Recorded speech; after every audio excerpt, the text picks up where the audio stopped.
What's up, everybody? It's Taylor Twellman from Major League Soccer and Apple TV. Before we dive into what's gone on Matchday 22, how about the record-breaking news of Major League Soccer?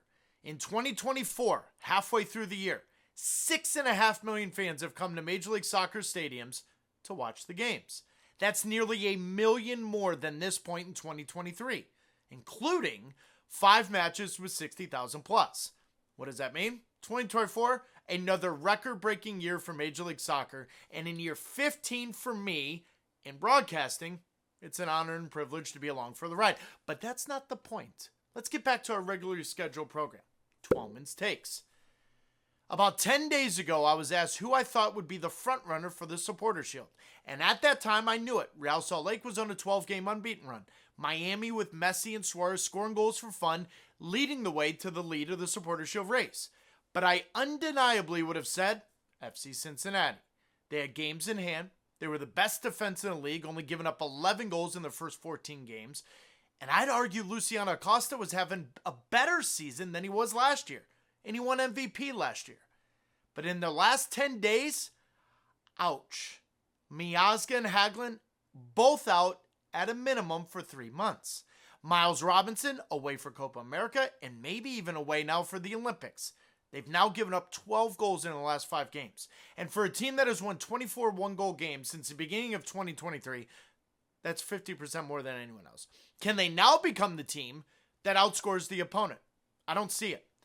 I don't see how they make a run at repeating as Supporters Shield winners if they don't find help this summer.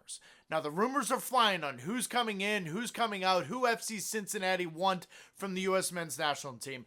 But I think the injuries over the last 10 days have now forced the hand of Chris Albright and Pat Noonan to change course to make up for the loss of the MLS reigning Defender of the Year, Matt Miazga.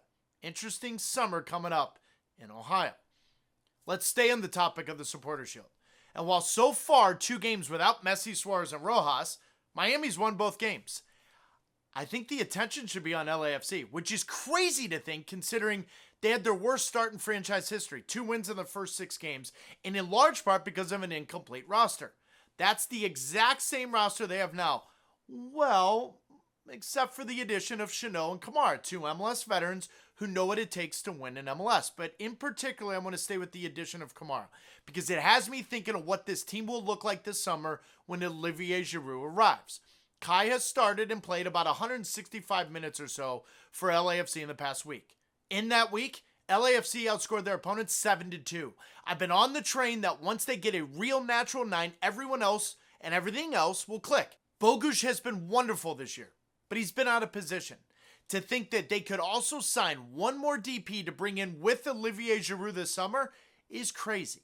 In their last 13 games, they've won 9, but they've only lost once, which tells me they may be the front runner to win the Supporters Shield. They got 1 game in hand. They're only 4 points behind Miami, but they're in the West, not the East.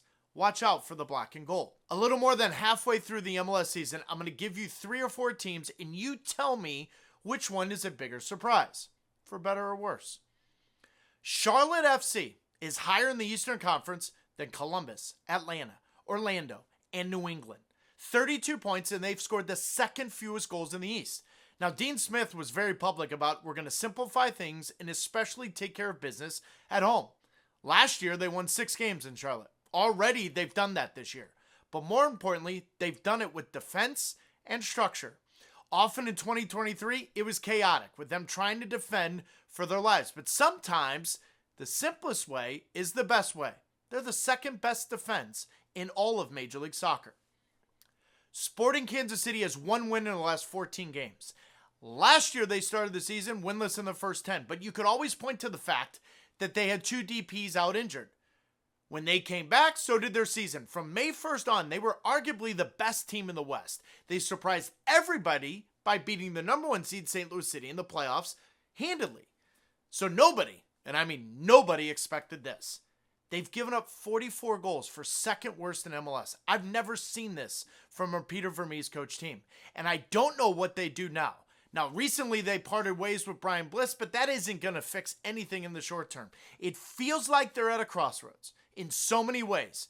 And the Sporting way seems to have to be rewritten. Anyone else think they're making a comeback this summer? Not me.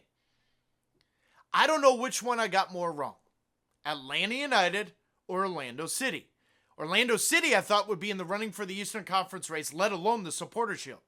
Yet they've won only 2 of 10 games at home. Last year, they played themselves into great form at the end of the year and eventually lost to the winners Columbus Crew in the playoffs, but it got their front office and manager Oscar Pereira a new contract. But their offseason acquisitions, I don't know. Duncan McGuire, that backfired, putting a lot on the plate of Nicolas Ladero at his age wasn't the smartest. They need help. They need it now. But I'm not sure where they go to first. But how about Atlanta United is actually tied with them on points? The most balanced roster since 2019, 21 points. They just sold Jaco Makis for $10 million. Good business in my opinion, but that's for a different story. They fired their coach. Now they've got rumors of Almada being sold to an ownership that's going to send them back to Brazil in order to get him to Europe. This organization is now staring at another reset. 3 wins in 10 games at home has killed this team. And it's crazy to think that they may miss the playoffs. This week, I head to New York City for the I-95 derby between DC United and the New York Rebels Saturday night on MLS Season Pass on Apple TV and on Offside wherever you get your podcasts, on Apple Podcasts in particular. I catch up with Kara Norman and Julie Ehrman from Angel City FC and how they quickly became the most valuable franchise in the NWSL.